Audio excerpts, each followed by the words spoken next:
Я коренной сухумчанин, родился здесь, в городе Сухуми, в Гулирском районе, совсем недалеко отсюда.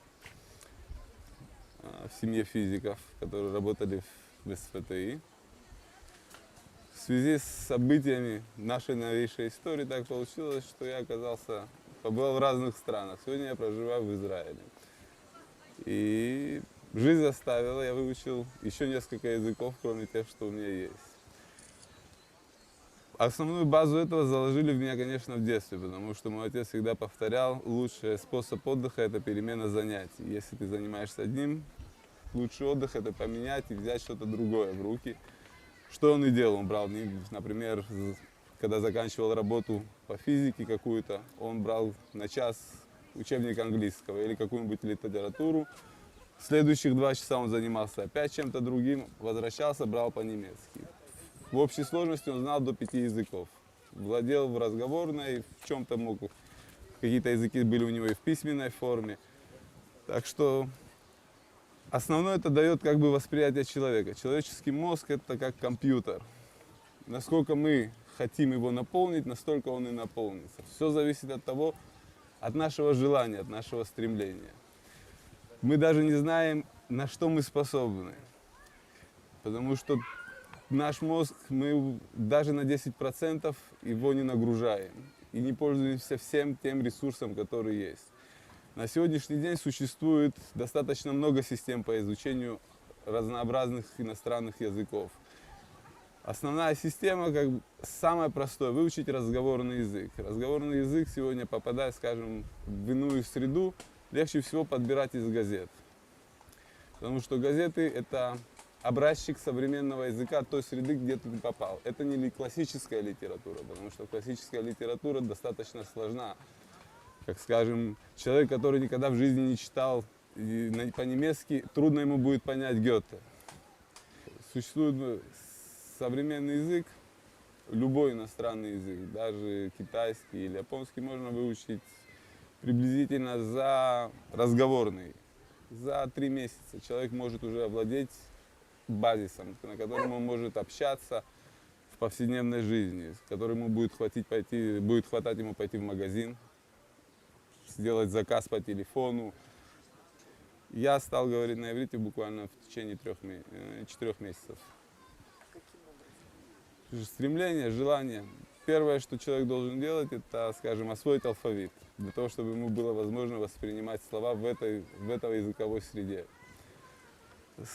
Брал по-простому газету и читал статью. Когда читаешь статью, не нужно как бы углубляться в те слова, которые там написаны. Тебе нужно их просто воспринять. Потом со временем можно их переводить, выписывать. Ну а в дальнейшем они когда-нибудь досядут. Это еще не вопрос, то, что зачастую человеческий лексикон, которым мы пользуемся ежедневно, это 1500 слов. Человек более развитый и, скажем, занимающийся интеллектуальным трудом, его словарный запас ограничивается 3000 слов. Мы можем запоминать в день минимум 10 слов. Это минимум. Это не напрягаясь, каждый человек может выписать себе на бумажку 10 слов и положить их в карман. При каждом удобном случае, доставая эту бумажку, вы просто посмотрите и даже не запоминая, вы прочтете еще раз, уберете, не запомнили, вернетесь к этому через какое-то время. То, что мы думаем, что мы не запоминаем, оно всегда остается в голове. Память – это такая вещь, которую до сегодняшнего дня еще никто не смог объяснить. Так вот, есть один человек, который проживает сегодня в Украине, он создал систему, ему уже давно за 70 лет, он прошел лагеря, репрессии, но на сегодняшний день он один из уникумов, которого владеет более 80 языков и наречий. Он ими владеет в совершенстве, он даже пишет статьи на итальянском, французском и прочих языках. И вот его система, как бы она помогла, подтолкнула. Это как бы один еще толчок, тот базис, который был задан в детстве, здесь, на этой земле, и то, что потом эта жизненная необходимость передала. Письменный язык можно тоже таким же образом принимать. Мы берем любую статью и начинаем выписывать, потому что рука должна набиться. Как, скажем, любой человек может научиться рисовать, скажем, не каждый станет художником. Но и вынести какой-то образ на бумаге может каждый. Слова – это те же самые образы, те же самые штрихи. Нужно относиться к этому проще. Если мы приучим, скажем, это тело, эти руки писать, нам будет несложно даже писать на иероглифах.